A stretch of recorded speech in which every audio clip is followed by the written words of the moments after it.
Welcome to Brainstorm MTG. I'm ELD, and this is Fast Effect Double Speed Magic the Gathering from ELD's Time Vault Games in Bellingham, Mass. Here we have Pyle Souza versus Lucas on a blue-white Delver list.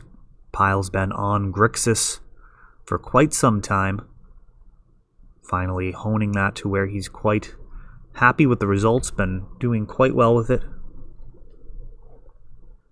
I believe he's on 3 Kolaghan's commands at this point, just stuffing that list full of value.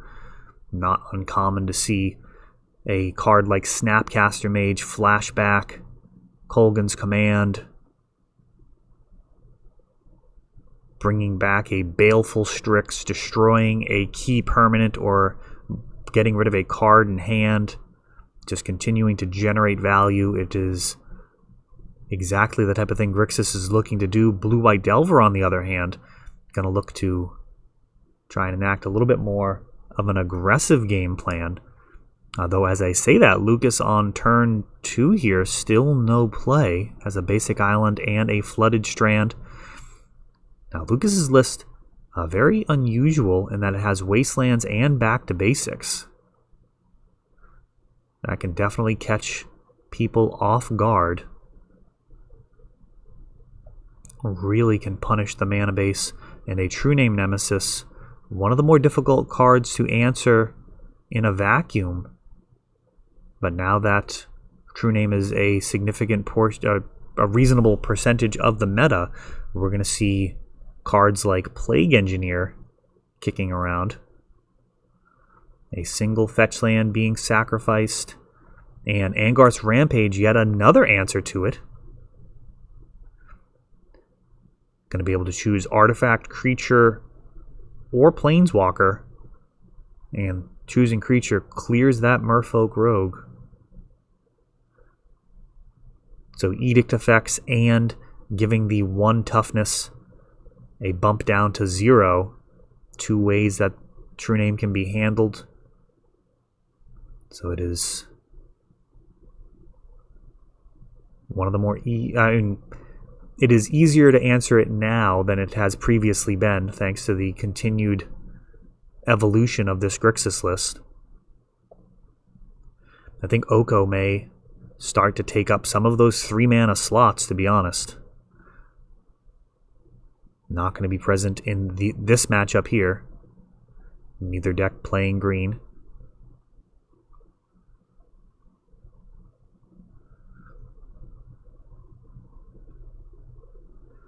Volcanic Island coming down. Pyle's mana base continuing to build. There's a wasteland on the other side of the board, so he does need to be careful about that.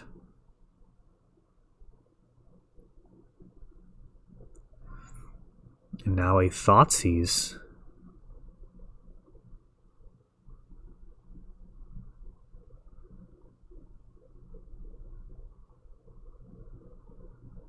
Thoughtseize a solid answer to Stoneforge Mystic. It doesn't actually completely answer it, but getting the Batterskull into the graveyard does really limit Lucas's actual paths to victory.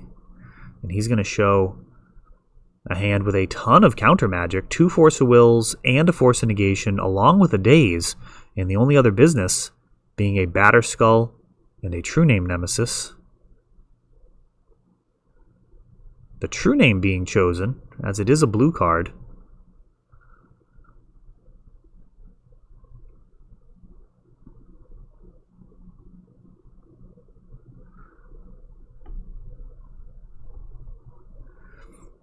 And now Fatal Pushing. That gets forced. Fatal Push would have, in essence, also stopped that Batterskull. As it is, looks like it will be coming down during Kyle's end step. Baleful Strix. A nice little speed bump. Ooh, and another Baleful Strix. Batterskull can eventually grind that out, paying 3 to return it, paying 2 to put it back in with the Stoneforge, but at any point, an additional Fatal Push or anything to remove this Stoneforge makes that process far more resource intensive than is likely to play out okay versus Kyle's deck here. Now the Batter Skull coming down.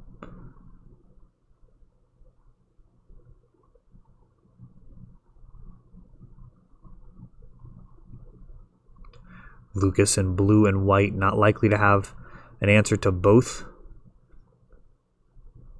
of these in one shot from here. But if he can get a Umezawa's Jite onto the board, he can kind of assemble this contraption. And it looks like Kyle happy to trade a Baleful Strix for a Stoneforge. And now Lucas pondering.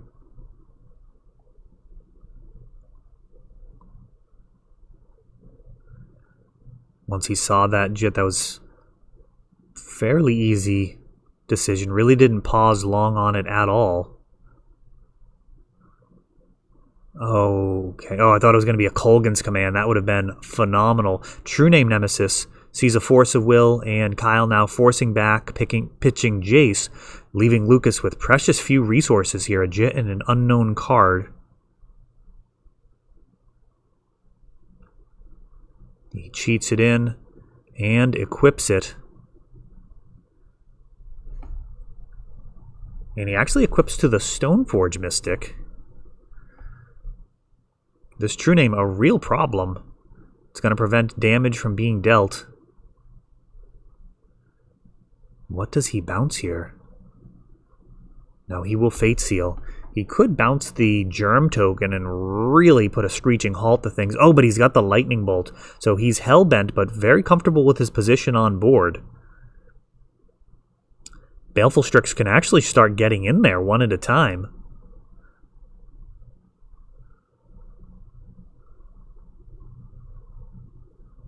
Ponder into Ponder. Jace, Fate Sealing.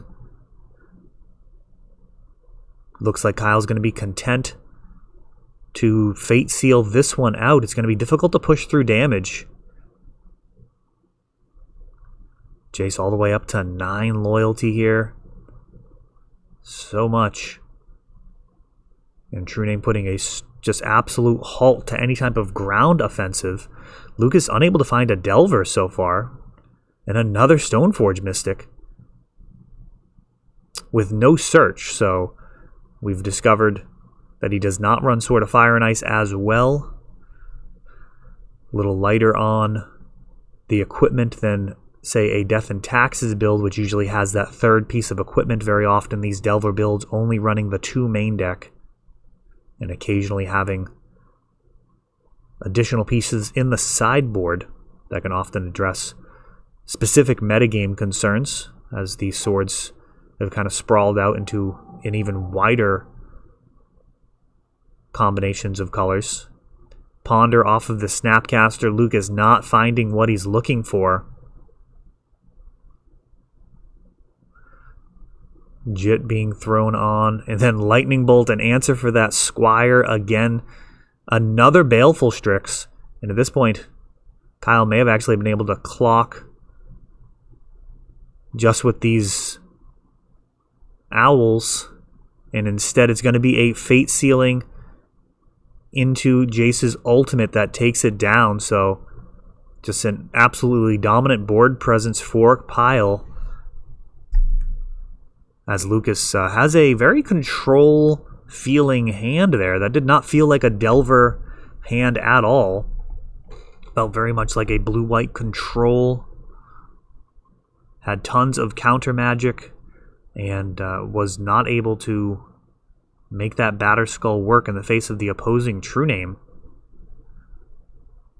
Council's Judgment, a card that looks like we just saw a flash of there in the sideboard. You may have some in the main deck as well, but that is typically what white is doing in the face of True Name.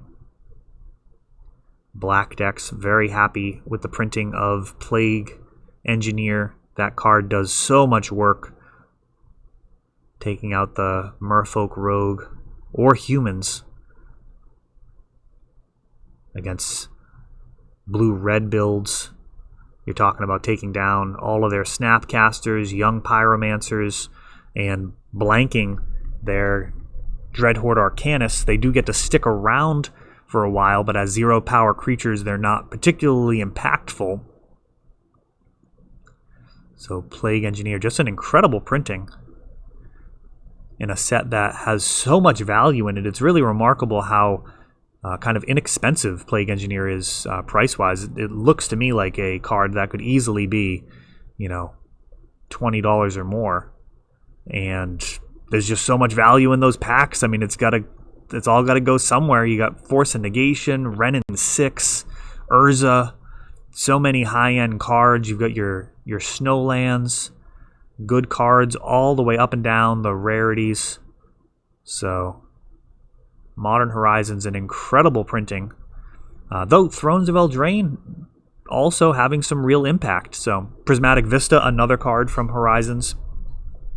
So we've had a really fantastic year as far as I'm concerned for Legacy. Making it through these new printings without the need for bannings like so many other formats. Legacy can handle itself to a large degree. The metagame has so many tools to adapt and overcome. And now leading out with a Baleful Strix. Card is deceptively good for people unfamiliar.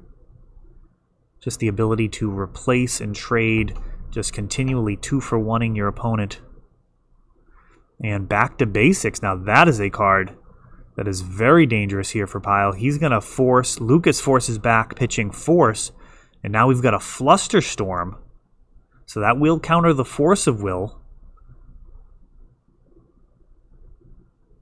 But if Lucas, no, he is out of counters. So that exchange ends up in the end favoring Pyle, as he is already up a card thanks to the Baleful Strix. So they both lost Force plus blue card, and then the Flusterstorm essentially trades for the Back to Basics. So 3 for 3. And now Lucas back into this card advantage battle, tutoring up a Batterskull. Once that card is announced, Pyle wasting no time and fatally pushing. And now a Flusterstorm back. And another fatal push. So Batterskull not going to do a whole lot without that Stoneforge, but it looks like he may have another one in his hand. Narset now. Card is just phenomenal. Finds a Jace the Mind Sculptor. Another Stoneforge Mystic. This one grabbing Umezawa's Jite. And a Delver of Secrets. So this game looking pretty good for Lucas. He's got a much more interesting path here. Narset is still down. That's going to be able to dig and find another card here for Kyle.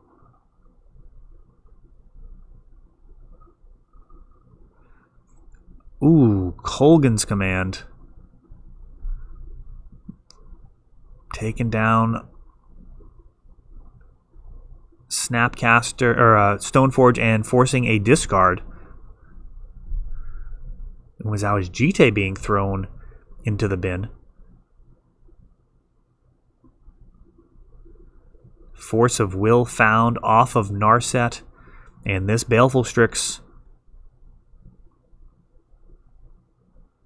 is actually going to hold back this Delver. So Lucas willing to spend a Swords to Plowshares on it. And it looks like that Baleful Strix came right off the top. Liliana's Triumph. Liliana's Triumph. Taking out that Delver of Secrets. And now a couple of Baleful Strix protecting this Narset. And Jace the Mind Sculptor coming down. And he brainstorms. He does have a clock here. Looks like he's going to opt to try and win with Baleful Strix beats. Pithing Needle comes down, naming Jace the Mind Sculptor. He only had a single polluted delta. Occasionally that'll be, Angarth's Rampage, taking out that Pithing Needle. 2 more damage coming through. Occasionally Pithing Needles can catch a whole bunch of fetch lands in one go. Snapcaster adding to the clock.